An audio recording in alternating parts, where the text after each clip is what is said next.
think it's 7 o'clock, so if you want to start, that'd be fine. Okay, we are now live on YouTube. Thank you. Well, good evening, everybody. Thank you very much for coming to tonight's meeting of the Licensing Committee. For those who may be watching on screen, there seems to be still quickly back there. I'm Rodney Bates, and I'm the chairman of the Licensing Committee. Just before I go to the agenda, there's 3 things I just want to do. So, firstly,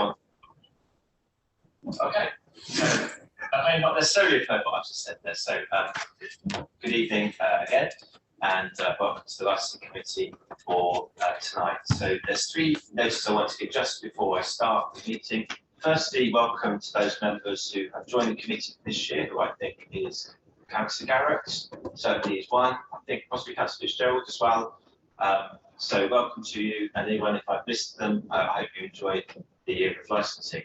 Secondly, you have noticed from those who were here last night that the screens are not here for tonight's meeting. If you do wish to wear a face mask, that is obviously up to you, but in accordance with yesterday's equality policy that was passed, and bearing in mind that there are some members who need to lip read, then I would ask if you do decide to wear a mask during the meeting, if you could please take it off when you are speaking. As I say, that is fine for you, but if I can at least ask you to take a mask when you're speaking. Yeah, I think that's probably all for now. So if I go on to the first item, which is apologies for absence. Thank you, Chairman. I haven't received any apologies apart from Councillor Richard Brooks, who might be also joining via Zoom later on. Thank you. And I do know that Councillor Mansfield is joining us remotely. And just for those who are watching online, Councillor Mansfield is very welcome to take part in all the committee tonight, but unfortunately will not be able to take a formal vote during the proceedings, although he wishes to raise his hand, points out for him, but for the purposes of the voting tonight, it can only be those who are actually in the chamber. So if I go on to number 2, which are the minutes, to confirm and sign the minutes of the meeting on 24th of March, and ask members if you're happy with those of you who are here, whether you're happy with the minutes of that meeting. Everybody happy with that? Great. Agreed. Thank you very much. Do I need to sign those?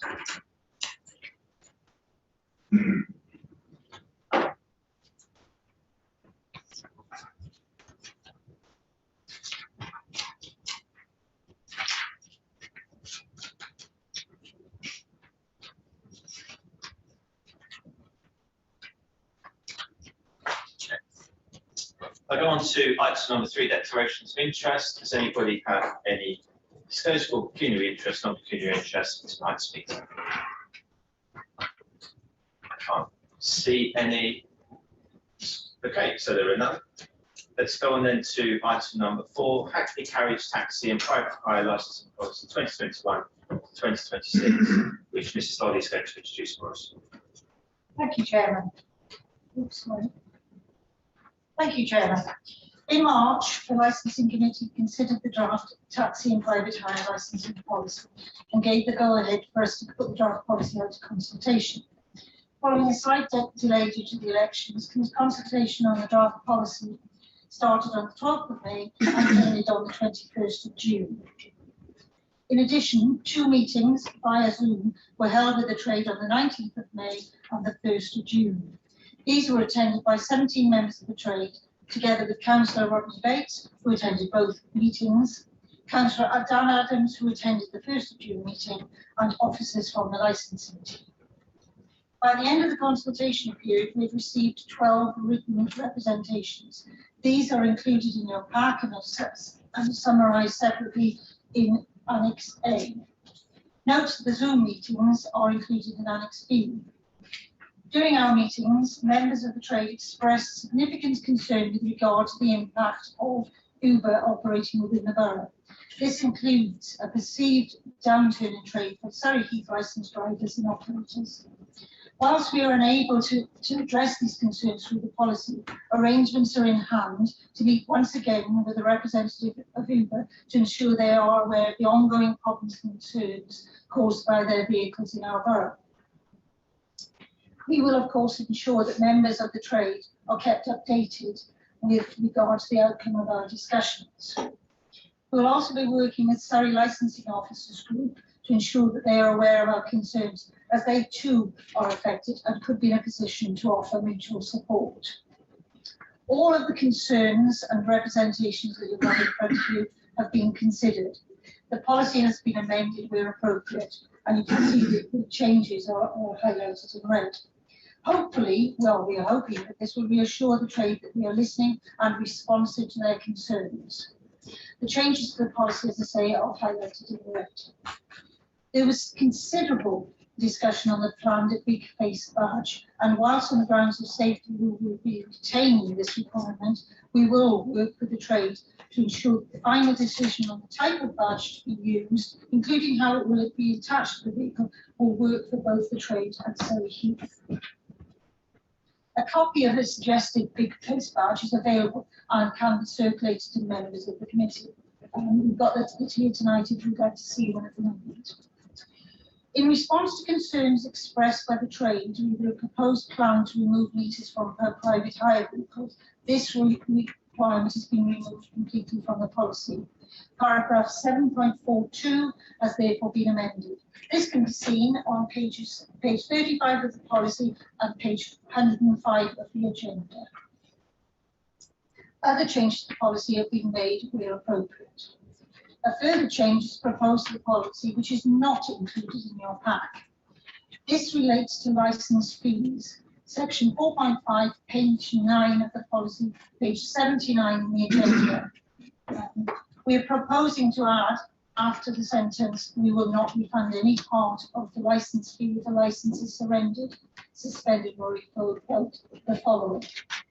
This is with the exception of licences which are surrendered as a result of death or serious illness. Reimbursement will be considered when there is at least 3 months remaining on the licence. There may be a small administrative charge that will be deducted from any refund. Members of the Licensing Committee are asked to note the contents of this report and to approve the revised draft Hackney Carriage Taxi and Private Hire Licensing Policy 2021 to 2026, together with the highlighted recommended changes. If approved tonight, the policy will take effect on the 1st of August 2021, or as someone points out, more likely to be the 2nd, as the 1st is a Sunday.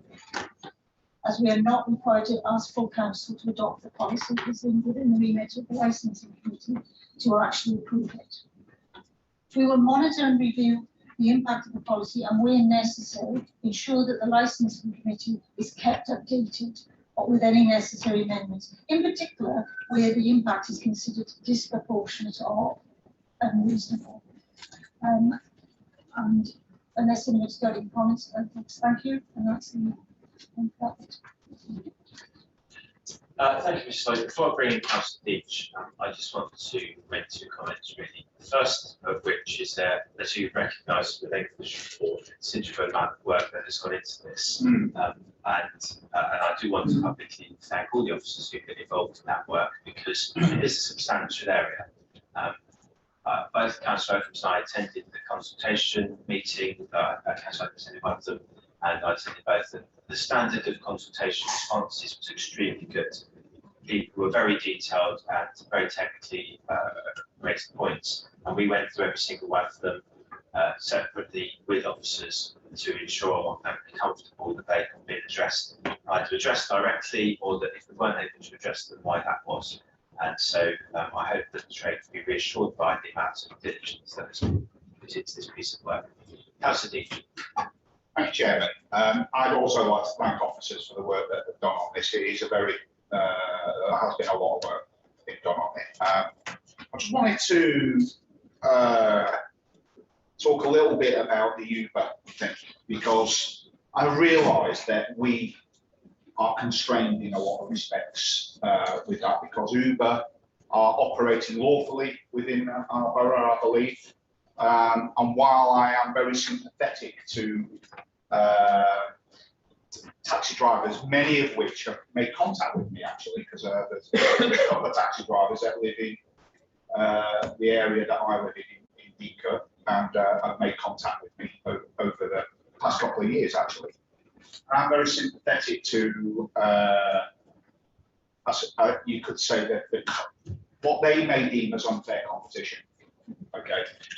And while this might sound a bit harsh, I'd just like to repeat to the committee what I've said to those taxi drivers. That is, you need to keep up with the times, basically. All the companies that you operate under need to keep up with the times and invest in the technology. Because the thing is that, to my mind, it's not the cost that is the issue.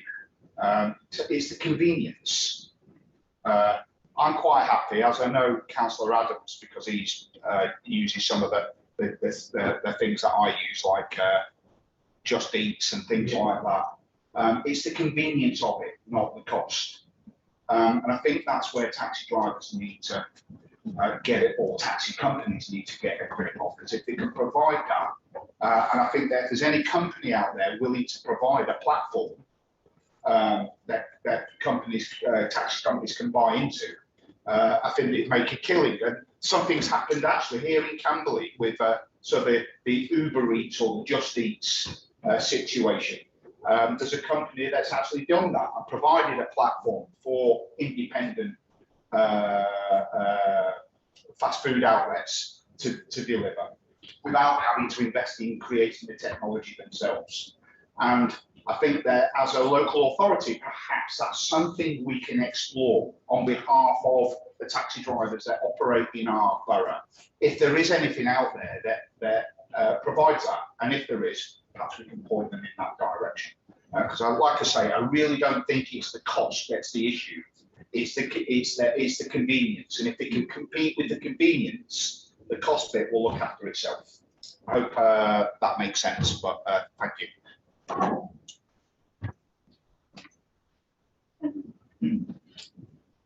Thank you, Councillor. There are a couple of private hire operators who do have their own app, and it is a small independence, but I think it's a very good idea. Yeah. Thanks very much. Yeah. Councillor Mansfield, you have your hand up. Thank you very much, Mr. Chairman. I also just would totally agree with what Councillor Deitch has just said, that I think this is a superb report, and I commend the officers for such a detailed and comprehensive report. So thank you for that. Just one question is on referring to page 106 on page 176. Just give you time to get your files up, and it's to do with the Lola equipment regulations. So that's page 176 top. Is that the digital version, Councillor Mansfield? No, this is the paper version I've got. Right. Sorry, that's my mistake. I should have said I'm referring to the paper version. Are we there yet? And the wheelchair access. Yeah. Are we there, Mr. Chairman? We are, Councillor Mansfield, just on looking at the reference. Excellent, excellent. It's just a clarification. I'm just wondering, because I think this is really comprehensive about the wheelchair access and the Lola information and regulations. Do we keep a list of vehicles that are actually currently with this spec and also with the spec for wheelchair access, please? Because I know Woking do. Okay.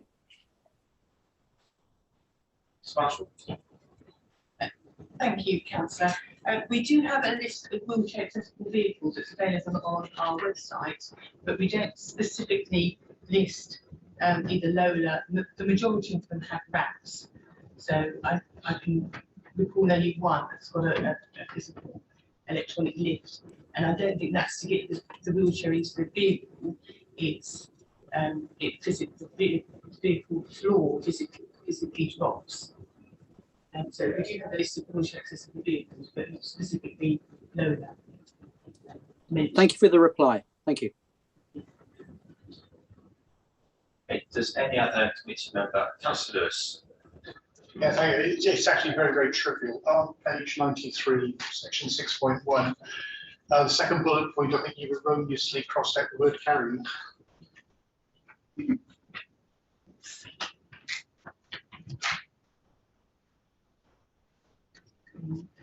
Sorry, what page? Page 90. Digital. 93 and soft. That's 3 for the job. So,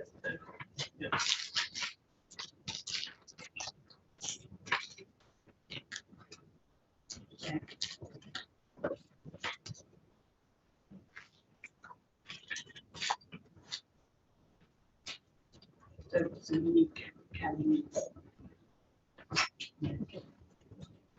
Okay, thank you, Councillor Lewis. I think that has been accepted. Councillor Garrett. Thank you, Chair. I'm just thinking actually, based on the comment reference rule, Chair, and the motion we passed last night, suddenly came to me, have we got any taxi drivers that we know that do sign language for those of the population that may be deaf? I'm not expecting to have that answer straight away, don't worry. It's just that off the base of the motion last night, that's something that maybe is a selling point for taxi drivers if that's something they can advertise. Thank you. Okay, that's a decision point. I don't think we record that information at the moment, as far as I know we don't. We will come on to another item later on, but there is intention to have a further meeting with the trade. So I think it's something that could be broached with them. My guess is that there will be none or very few, but it's an interesting point that you make, and there will be people who may benefit from that. So it's, yes, thank you for making that. Actually, off the back of that, I noted it in one of the emails reference supplying masks to the taxi drivers. There's obviously clear masks as well, so maybe that's something, because obviously a lot of them do reach the lips, so if there's no sign but the driver's wearing a mask, maybe that's another thing. Are there any other comments that anyone wishes to make about this? Okay, so if I go back to the recommendation on page 9, I'm just double checking that so I don't remember done again. So with the added amendment by Councillor Lewis on page 9, Councillor Lewis, 193, page 93. So with that amendment accepted, the licensing committee is advised to note the content of this report and to approve the attached revised draft taxi carriage taxi private hire licensing policy 2021-2026 to start as of the 1st of August 2021. Can I ask if you're in agreement to that, please raise your hands. And that is unanimous. Thank you very much. If we go on to item number 5, which is review of carriage taxi fares on page 183. And again, this is Lolly's going to introduce this for us. Thank you once again, Chairman. Local Government Miscellaneous Provisions Act 1976 includes provisions which allow councils and active boroughs and districts to set local taxi fares for journeys within its area by means of a table or scheme of fares. There is no power available to us to set private hire vehicle fares. The Act also sets out the steps required to be taken when considering any increase in fares. These steps are set out in the report. Taxi fares have not been updated since 2012, so we were looking to address this as we received a number of verbal and written requests from the trade to consider increasing the fares. Members of the Licensing Committee are asked to approve the proposed uplift of fares included in your pack, which are based on the annual CPI, Consumer Price Index, and to note the steps that will be taken once the uplift is approved. We're using CPI as this is most commonly used in this way, as it is a measure of the cost of living. We are planning to invite members of the trade to comment on the proposed fares and will use their input to revise the fares methodology where appropriate. It should be noted that these fares are the maximum fares that may be applied. Drivers may choose to charge less but no more. Further updates will be provided at both the October and February licensing committees when we will once again be seeking approval for the work we're doing.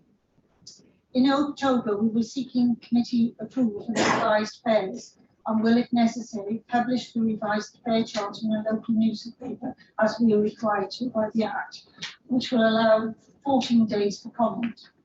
Any comments received as a result of that consultation must be considered within 2 months following the end of the 14-day period given. We are planning to bring any comments received to the licensing committee on the 16th of February for your consideration and approval. We will then make any changes to the fare chart recommended. Following this, we will arrange for the tariffs on the taxi meters to be updated. The fares will then come into operation. To ensure that the cost of this chart change is kept to a minimum for the trade, we are planning to make the changes in March, April next year, and to incorporate amendments relating to the Easter bank holidays at the same time. This assumes that everything goes ahead in accordance with what is set out in the report. The licensing committee is asked to approve the proposed uplift of the fares based on the annual CPI and to note the steps that will be taken following tonight's meeting. Thank you. Thank you. Councillor Deach, did you raise your hand there? I did. Yeah. Yeah. Thank you, Chairman. This is something, another issue that has been raised with me, this time by residents rather than taxi drivers. I think it's probably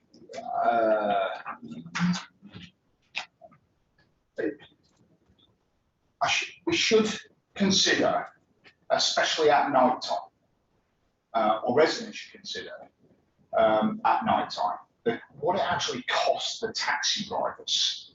Because the complaints that I've received is that the fares are too high. Okay.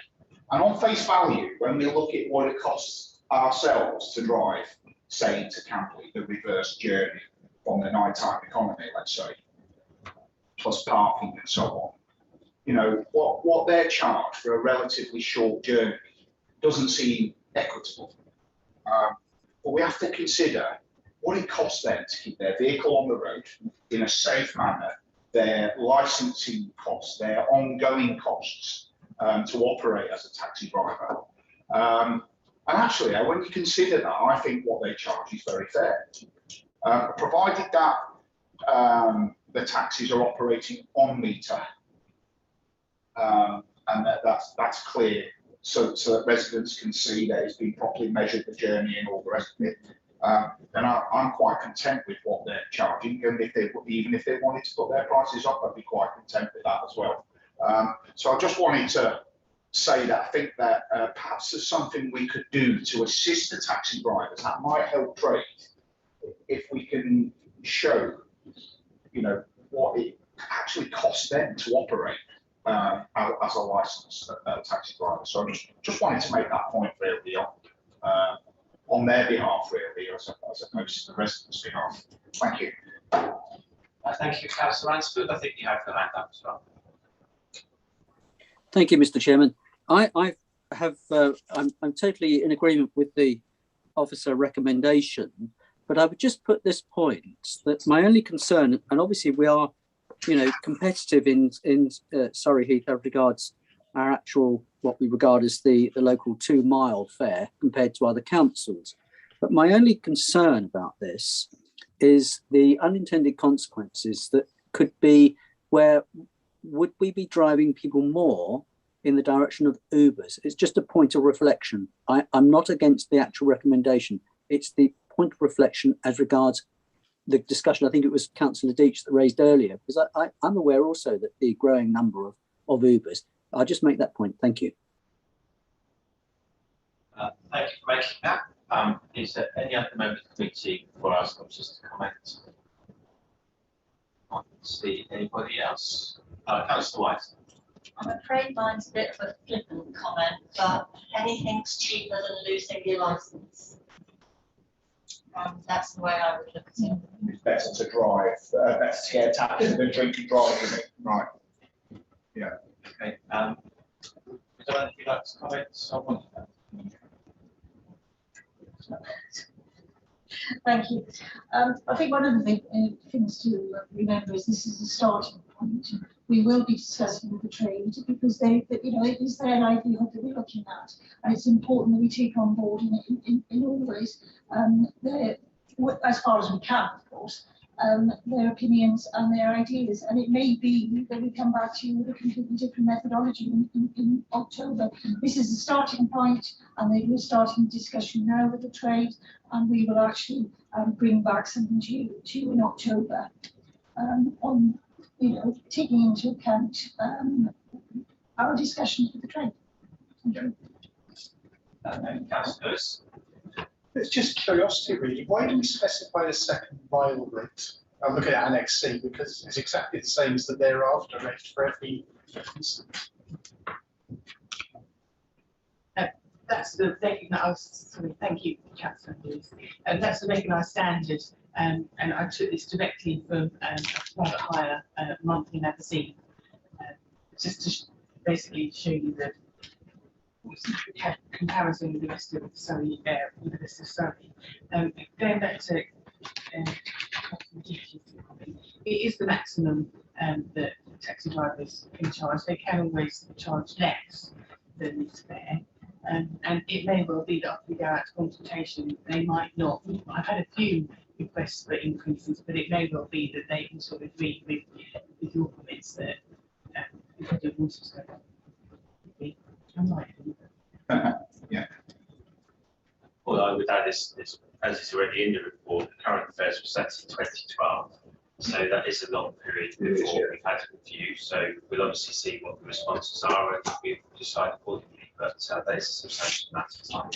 So I would be sympathetic to this request on a personal level. Yep, Mrs. Marshall. It may well be also that some of those other Surrey boroughs also haven't uplifted theirs with some significant amount of time. Okay, are there any other comments that anyone wishes to make? I can't see any. So if I go back to the recommendation on page 183. And the licensing committee is advised to note the contents of this report and to approve the proposed uplift of fares based on the annual Consumer Prices Index CPI 2012-2021. In addition, the committee is recommended to note the steps that will be taken once the uplift is approved. Obviously, that uplift will be subject to the consultation that we've discussed. Can I ask if you're in favour of that? So please raise your hand. And again, that is unanimous. Thank you, members. Let's move on then to item number 6, which is on page 195. And that is also Mrs. Lobby to introduce. Thank you once again, Chairman. This is my last report tonight, so in case you were listening to a Welsh accent. But, okay. Again, the Local Government Miscellaneous Provisions Act 1976 includes provisions which allow councils to recover such fees as they consider reasonable with a view to recovering the cost of issuing driver's licences for both taxis and private hire vehicles. In addition, the Act in separate provisions allows the same for both vehicle and operator licences. The Act also sets out the steps required to be taken when considering any increase in fees. These steps are set out in the report. These fees have not been updated for some time, so we are looking to address this. In accordance with our Constitution and financial standing orders, the Executive Head of Community Team, in consultation with the appropriate portfolio holder and the Executive Head of Finance, is responsible for setting the fees and oversees the process. Members of the Licensing Committee are asked to consider and recommend the proposed methodology for calculating fees and charges. Further updates will be provided at both the October and February Licensing Committees. It is proposed that if all goes well, that the revised fees will take effect on the 1st of April 2022, once all the required steps have been taken. Details of the steps required and the timescale involved are outlined in the chart, which has been circulated separately to members of the committee. In brief, these are as follows, just to make sure that we know the steps that we're taking. Tonight, the Licensing Committee is considering the proposed methodology and hopefully will recommend this to Tim, the Executive Head of Community, who in consultation with the portfolio holder and Executive Head of Finance review and approve the methodology. Officers are currently, as part of this work, already recording the time taken to process each type of license, taking into account the guidance available with regard to what costs may be included. And this piece of work is ongoing until October, when we'll bring the results to the committee. This information will be used to adjust and update the fees where appropriate. Then the revised fees will be presented to the October meeting of the licensing committee, and you'll be asked once again to recommend the revised fees to Tim and his two friends. Once the revised fees are agreed as outlined above, if there is any increase in the proposed fees, we are required to place a notice in the local paper, allowing 28 days for comment or to objection. At the end of this 28-day period, we will have two options. Where no objections are received or no comment is received, the fees will become operative at the end of the 28-day notice period. Although we actually intend to apply them from the 1st of April 2022. Alternatively, where objections are received, they must be considered within 2 months of the initial end of the 28-day notice period that I mentioned before. They will therefore be considered by licensing committee on the 16th of February, and where once again we're asking you to recommend that to Tim, or his, perhaps not Tim at that stage. Perhaps not you, I do appreciate that. I'm just using it ahead. Oh, well, you're always helpful, Tim.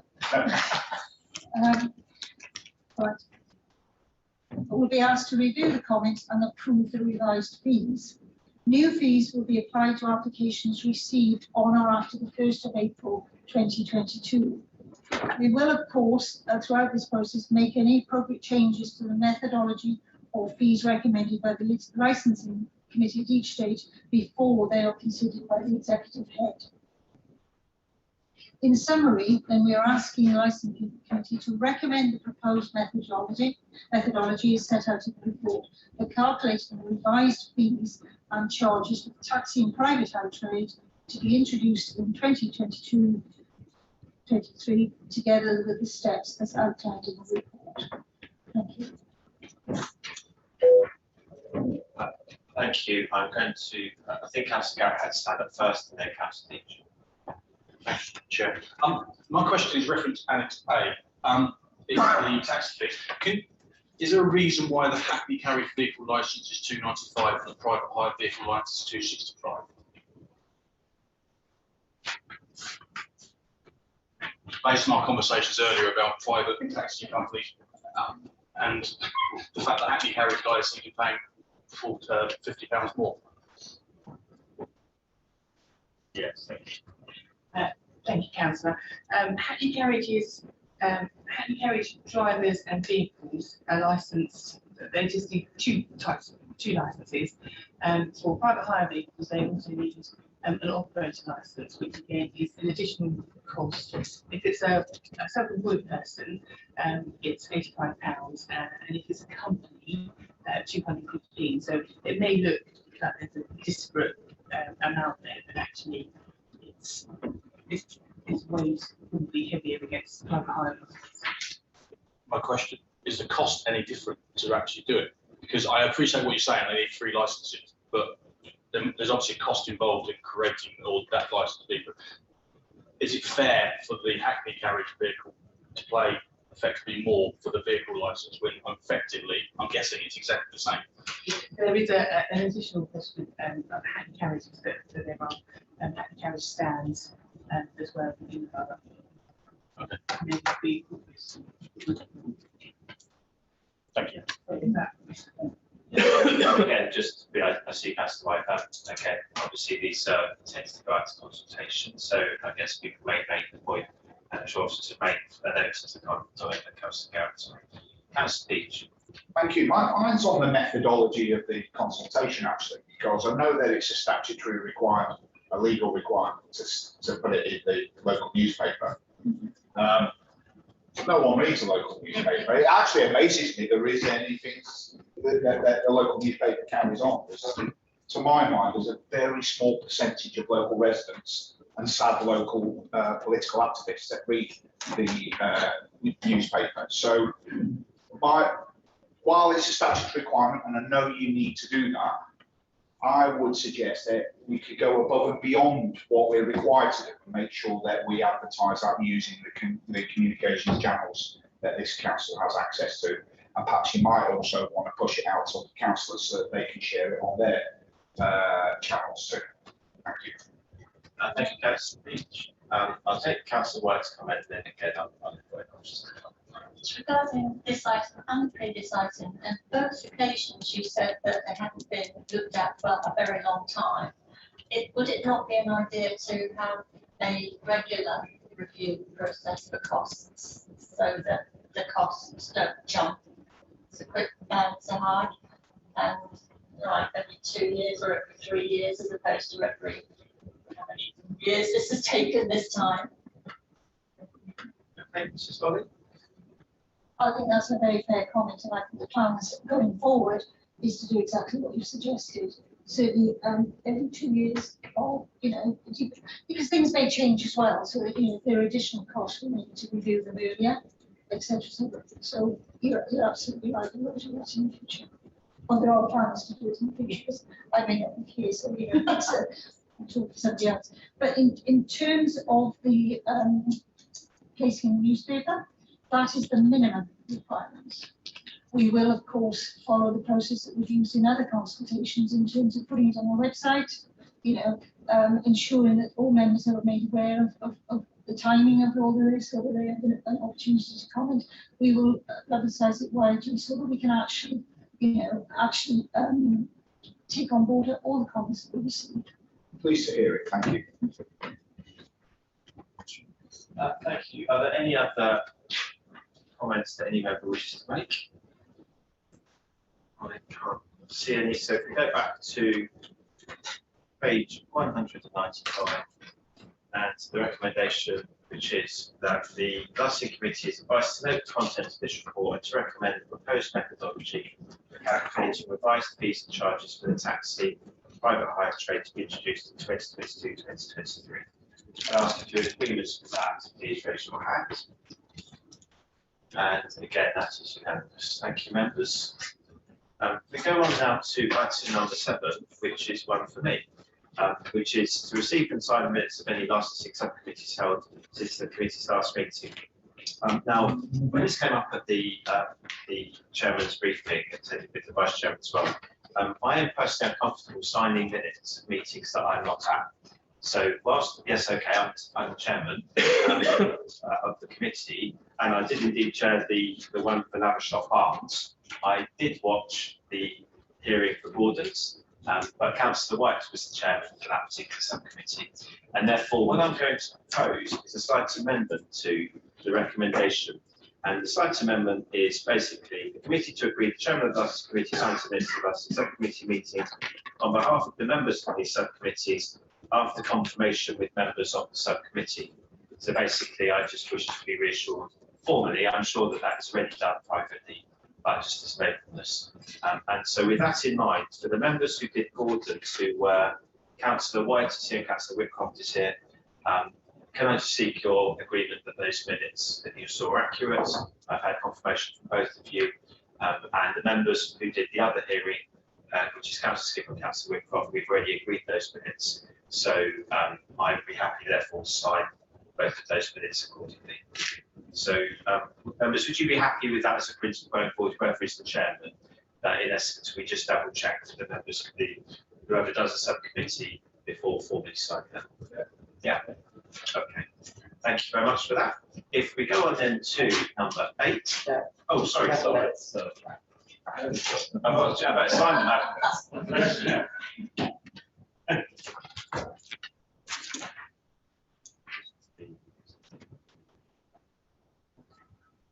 I've got Lavershop Arms here. Yeah.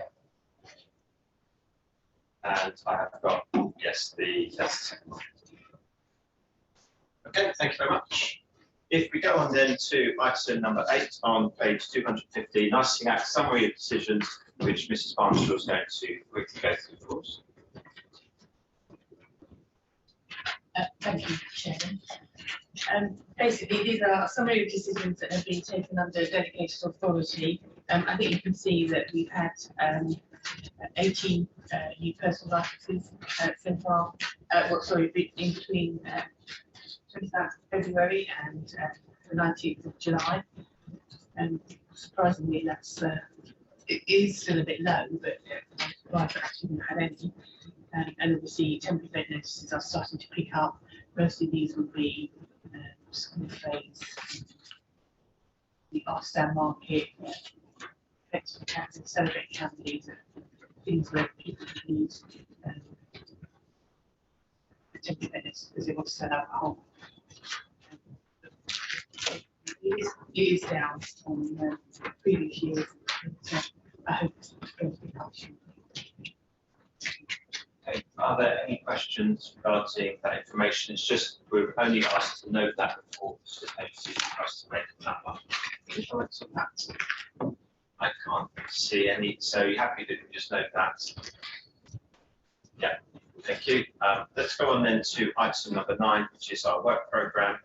So if I look at the meeting for the 20th of October, there are 2 further items that we are intending to include in that meeting on the 20th of October. So the first of which is a review of the pavement licence fees, because that is then going to be overdue at that point, so we will need to do it at that particular meeting.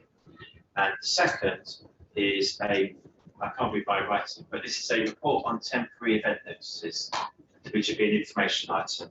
So that will be a verbal report to the committee, just to advise you about temporary event notices. So those are additional elements to the meeting in October. The February meeting is as is on the agenda. Does anybody have any questions or comments about either of those?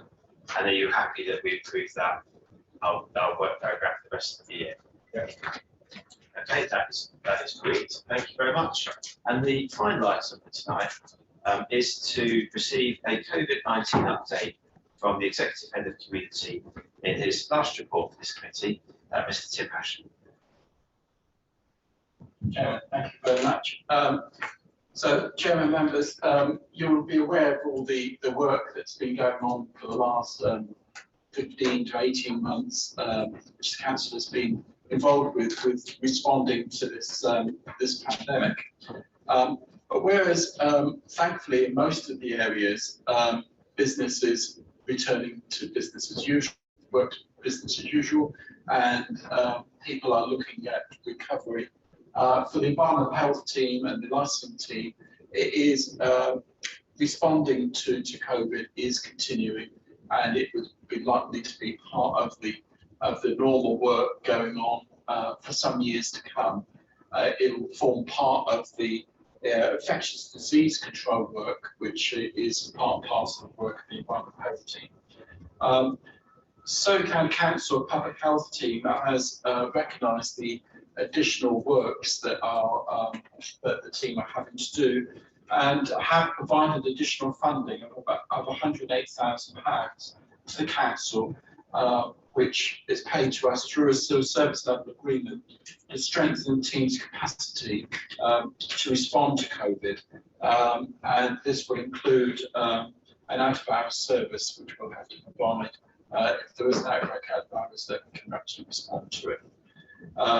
So we're working out at the moment how we're going to be. Definitely, we need to be providing allowances for officers. Doing that at the moment, officers are doing that out of their own. They're just doing it if they get called out. But this will allow them to be funded for that work. We've also got an officer who has been working with us on COVID. She was a student environmental health officer. She is now doing her practical training, and part she's been working on COVID all this time, so she will continue with us for another year. And we'll be looking for some backfilling to enable us to do the food safety work, which has been put on hold for quite a considerable period of time. So the work that the team have been doing, quite a lot of the work, as you can imagine, has been supporting businesses, and that's been happening all the way throughout the period. Roadmap steps 2 and 3 in April and May resulted in amended business restriction regulations regarding the reopening of retail and hospitality. The teams continue to work with businesses to help them comply with controls required to operate safely, dealing with inquiries, attending pub watch meetings, and sending out updates and advice via the council's business newsletters, website, email, mail shots, all of that on the legal requirements and COVID testing and vaccinations. We've issued COVID guidance to licensed taxi drivers and operators regarding quarantine requirements when returning from red list countries, and face masks have been distributed to taxi drivers and their passengers. Of course, when roadmap step 4 came in on the 19th of July, the majority of the COVID restrictions were lifted. But of course, the Health and Safety at Work Act still applies, and it will be a requirement for businesses to ensure, as part of their health and safety requirements, to continue to provide a COVID-safe workplace, and they need to form part of their normal health and safety risk assessments.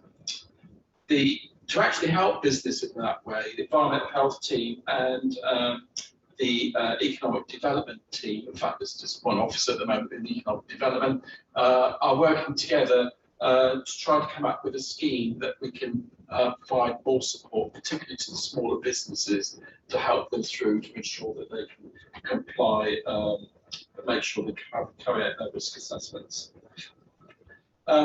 Part of what we've provided as well throughout the area is COVID champions. So we've got in the community members of the public who work with various communities to give advice and also to deal with myths that have been created as well. So we've got COVID champions out there. So we've worked with these COVID champions to see what the community would like to see to make them feel safer when coming back into our businesses and shops and areas like that. A great deal of work is about dealing with complaints and enforcements, and we've been employing COVID marshals that have helped us with some of that COVID enforcement.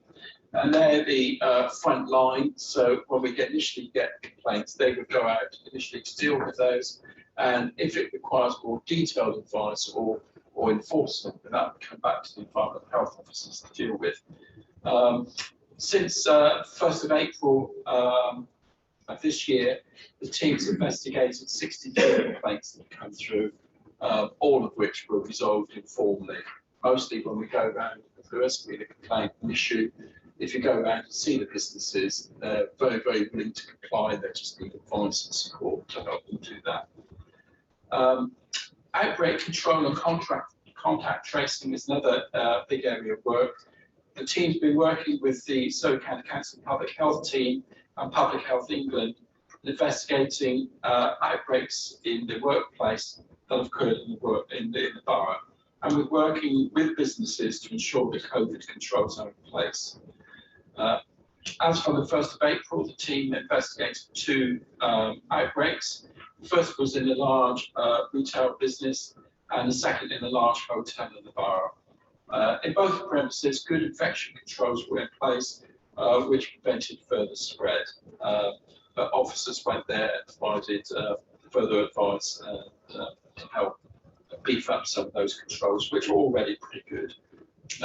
There were a few outbreaks in nurseries, schools, and nursing homes, but they were all investigated by Public Health England and didn't involve intervention by the environmental health team. Officers are now carrying out face-to-face contact tracing, and that's visiting COVID cases and residents in the borough who have not engaged with the test and trace system, and following up any reports of cases of new variants of concern. An out-of-hours response has had to be available for outbreak investigations, and I've mentioned the fact that we've got this additional funding to help us do that. Members will be aware that a quarantine hotel was set up from the Hall Hotel, and throughout the time that was operating, we were working with health colleagues to ensure that adequate infection control continued throughout that period. As far as events are concerned, large events obviously is a concern to us to make sure that we don't get spread of infections through those events. So officers are continuing to work with event organisers to provide advice on carrying out adequate COVID risk assessments and information of necessary controls while case numbers remain high, and attend the SOE Safety Advisory Group meetings to share good practice and to ensure coordinated responses to events across SOE. The health protection coronavirus restrictions England number 3 regulations 2020, that I'm sure you're all familiar with, remain in place, and they've been extended until the end of September.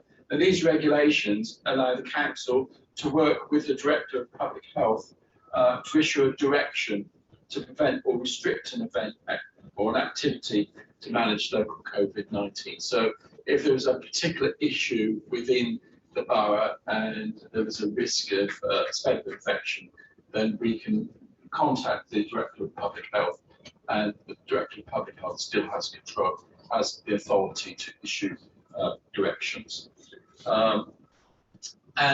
Finally, there is, as mentioned by the chairman, there was quite a lot of work that was brought in with pavement licences. In fact, it all came about through the Business and Planning Act 2020, and that provided 2 things to assist businesses through the pandemic, and that was a streamlined process for applying for pavement licences and to allow off sales until 2300 hours for businesses that did not have the benefit of off sales on their licences. At the March meeting of the Licence Committee, it was decided that the discretionary licence fee of £100 for pavement licence applications made under the Business and Planning Act would be waived in light of the current and ongoing pandemic. It was also agreed that the fee would continue to be waived until further reviewed by the Licence Committee. On the 19th of July, the Business and Planning Act 2020 Pavement Licence Coronavirus Amendment Regulations 2021 extended the current provisions until the end of September 2022. The team have issued 19 pavement licences since the new provisions were introduced in July. In each case, the fee of £100 has been waived or refunded, and these licences are due to expire on or before the 30th of April 2021. In cases where premises want to continue to or start to place chairs and tables on their pavement after the 30th of September, they must apply for a replacement new pavement licence using the existing procedures. So the fee would be £100. One of the things we'll be asking is whether members feel that the £100 should continue or waive for these applications. £100, for 19 licences, £100 doesn't actually raise a huge amount of money. It's not going to enable us to get additional resources, but the message to go to businesses that actually might not were waiving that fee probably would go extremely well. So from an officer point of view, we would be happy for that to be but there will be more updates on the provisions in October meetings. And finally, I've been advised today that members may like to know that the provisions related to off-licence sales, where premises benefiting from on-sales were allowed to offer off-sales, have not been extended, and therefore these arrangements will come to an end on the 30th of September. Chairman, that was the update. I'm sure if there's any questions, my colleagues to my right will be pleased to answer them. Okay, I can see there are several questions. I'm going to start with Councillor Whitcroft, then Councillor Garrett, then Councillor Leach. Councillor Well, mine is more of a comment than a question. I'd just like to say that I think, from what Mr. Pash was saying, that his department have obviously been somewhat busy as a result of COVID. And I'd just like to commend that and say an absolute huge thank you, because obviously it has people workload up tremendously.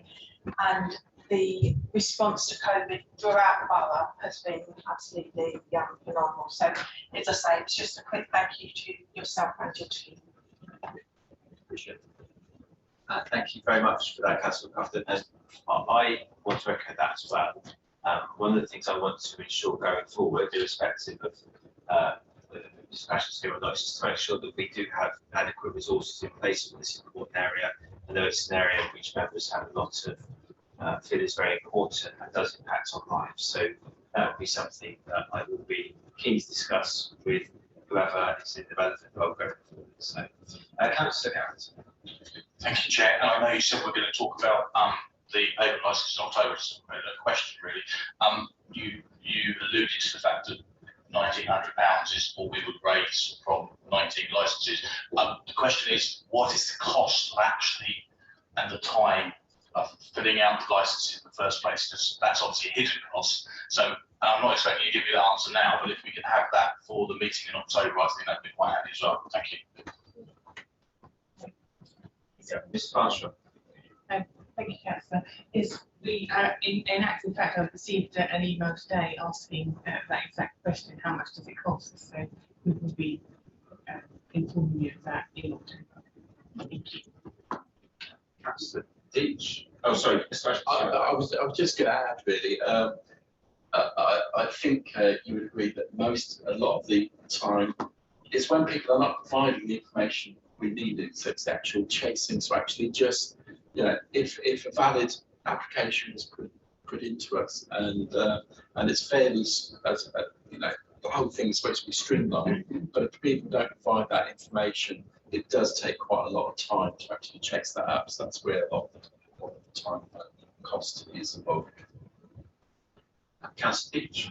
Thank you. I'd just like to add my thanks on behalf of residents that I represent to the work that you personally have done, Tim, but also to your team, particularly those at the coalface. Some actually that I happen to know have suffered abuse out there from certain, let's say, unpleasant characters in our community. I received throughout COVID a lot of communication from residents concerned about what, in the grand scheme of things, might seem relatively minor things, like wearing masks and so on. To some vulnerable residents out doing their shopping in the local store, is of great concern to them. And I think that your staff have handled that very sympathetically, and I think doing it informally is probably the best way. So full support on that. I just wanted to actually raise something you mentioned about that food hygiene has not been looked at. And I understand the reasons why, and I support the reasons why. We have certain priorities and resources have to be adjusted accordingly. But also during COVID, I would suggest that in the case of particular fast food outlets, there's been an increase in activity there. And I would like to see a return to normal service through environmental health in support of public health in the food hygiene area. So as quickly as possible, please. Thank you. Chair, can I just come back on that? Yeah, just to clarify, the regime for carrying out food safety inspections is all done as part of the Food Standards Agency, so they dictate how and when we do things. Throughout COVID, there were food safety inspections going on, but they were prioritised to some of the more higher risk practices. And they would be some of the premises that you sort of indicated in your question. The Food Standards Agency has now published a roadmap for recovery. Everyone's producing roadmaps now, but there is a roadmap to recovery, and we're working through that at the moment. So there's quite a heavy workload for the team now, going and working with businesses. And what we're hoping to do with some of that additional money, that we can get temporary staff in to actually help us to get through some of that backlog. Thank you. Just to confirm, Councillor Deitch, that the food safety service update will come to the next meeting. So there may be some wider points that I wish to raise there. Thank you. I have a question which you mentioned about the COVID marshals. And when you mentioned them at the previous meeting, you sadly shared with us that they received a lot of abuse. And I think, I know a number of members of the commission are very concerned about that. And it was suggested that it may be something to discuss with the police about what, if anything, support could be given to them. I just wonder, has there been a further discussion with the police about that? And if so, would it be possible to update us on that? Yeah, the police have been, the inspector has been informed of that, and certainly the PCSOs have worked quite closely with the ambassadors, as the ambassadors with the abuse.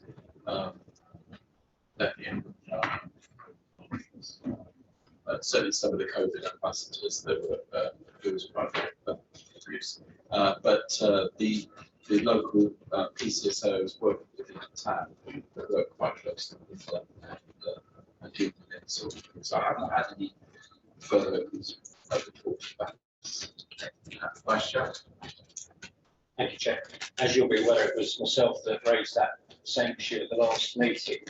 I have spoken to the ambassadors since that and pleased to report that there's been no further actions like that taking place in the town. Thank you. I'm glad to hear that. Are there any other questions or comments from any members of the committee? Okay, then there's one final task that I would like to do.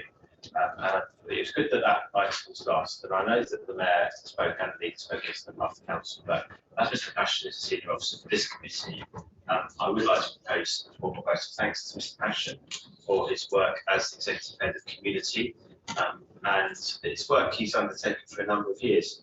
And I mean, I've known Mr. Passion, I think, for like 20 years, possibly, and however long I've been a councillor for, and he's been a servant here for 25 years. Which is a very, very long time to be a council officer. And we all know how dedicated he's been to his role. I'm sorry, I'm a bit embarrassed now. But it's obvious how knowledgeable he's been. He has a deep commitment to Surrey Heath, as we all know.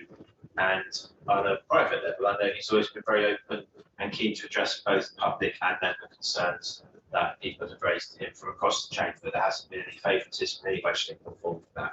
And what is very unusual with Mr. Passion is that he has a natural humility, as many of you know, and it is unusual for a senior officer, and I've worked at several, as you know, to have people queuing up to want to wish them a happy, long and happy retirement, because quite often that may not always be the case, but it is the case with Mr. Passion. I think that's we all want to wish you a very long and happy retirement in whatever you go on to do. I suspect you have a list, and your wife has an even longer list. Sure. But if you don't mind joining me. She's had the list for many years. Yes, yes, I know that. Yes, exactly. But it'll be getting longer, I'm sure. But if you don't mind joining me in formally congratulating Mr. Passion with a round.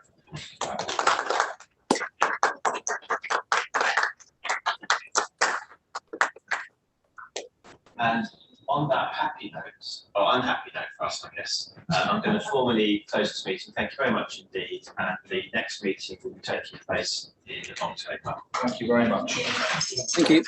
Stay